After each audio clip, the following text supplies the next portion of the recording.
എല്ലാവരും ഇപ്പം ലോകകപ്പിൻ്റെ ആവേശത്തിലാണ്. രാത്രിയിലൊക്കെ ഉറക്കളച്ചിരുന്ന് ലോകകപ്പ് കാണുന്നവരായിരിക്കാം. ഇപ്പോൾ ഒരു ചെറിയ ഒരു ചിന്ത വന്നത് എന്താണെന്ന് വെച്ചാൽ, നമ്മുടെ നാട്ടിലിപ്പം കുറച്ച് അധികമായിട്ട് കാണുന്നവർ നമ്മുടെ ലോകകപ്പിനോടനുബന്ധിച്ച് ക്രിക്കറ്റിൽ പോലും ഇങ്ങനെയൊന്നും കണ്ടിട്ടില്ല. മറ്റ് രാജ്യത്തിന് ടീമിൻ്റെ വലിയ വലിയ ഫ്ലെക്സുകളും, ചിലപ്പോൾ അതിലെ ഒരു ഇഷ്ടപ്പെട്ട പ്ലെയറിൻ്റെ ആയിരിക്കാം, അപ്പോൾ ടീമിൻ്റെ ടോട്ടലായിട്ടായിരിക്കാം വലിയ വലിയ ഫ്ലെക്സുകൾ ഇപ്പം കാണുന്നുണ്ട്. നമ്മൾ മറ്റ് സ്പോർട്സിലൊന്നും ഇങ്ങനെ ഒരു ഇത് കാണുന്നില്ല. ഇങ്ങനെ നമുക്ക് ഈ ലോകകപ്പ് ഫിഫയോട് അനുബന്ധിച്ചാണ് ഇങ്ങനെ ഒരു രീതി കണ്ടുവരുന്നത്.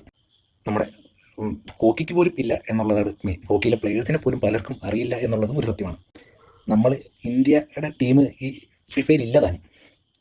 എങ്കിൽ കൂടിയും ഞാനും ഒരു ടീമിൻ്റെ ആരാധകനാണ്, ഞാനും ഒരു പ്ലെയറിൻ്റെ വലിയൊരു ആരാധകനാണ്. എങ്കിലും എൻ്റെ ഒരു ചിന്ത എന്താണെന്ന് വെച്ചിട്ടുണ്ടെങ്കിൽ, നമ്മളിപ്പം ഇത്രയും നമ്മുടെ നാട്ടിൽ ഒരു കൂട്ടായ്മയോടുകൂടി ചെയ്യുന്ന ഈ വലിയ വലിയ ഫ്ലെക്സിൻ്റെ മാത്രം ഇതല്ല, അതിനെ കുറച്ച് മെനക്കേടുകൊണ്ട് ഇത് ഇതാക്കണം, കെട്ടി വെക്കണം, നല്ല മെനക്കെട്ട പണിയാണ്.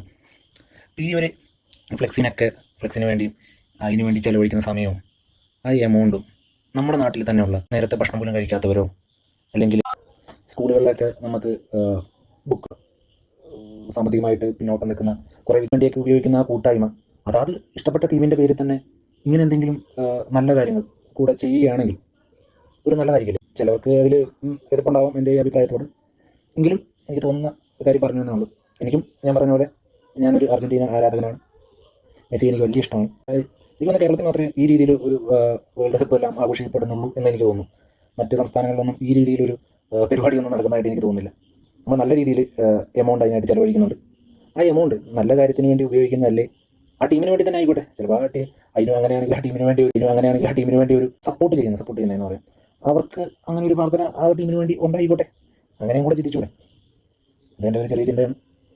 എനിക്കൊന്ന് ചിലവരൊക്കെ അങ്ങനെ ചെയ്യുന്നുണ്ടെന്ന് തോന്നുന്നു. ആ ടീമിന് വേണ്ടി തന്നെ, ആ ടീമിൻ്റെ പേരിൽ ഇപ്പം നമ്മളെ ഒരു സൽക്രമങ്ങൾ ചെയ്യുന്നുണ്ടാവും. ഈ ഫ്ലെക്സും ഇതിനൊന്നും വലിയ കാര്യമായിട്ടൊന്നും ഇല്ല. ഇതല്ലേ ആ രാജ്യത്തുള്ളവർ കാണുന്ന പോലും ഉണ്ടാവില്ല. എന്തിനു വേണ്ടിയായിരിക്കും ഇങ്ങനെ ഒരു പരിപാടി?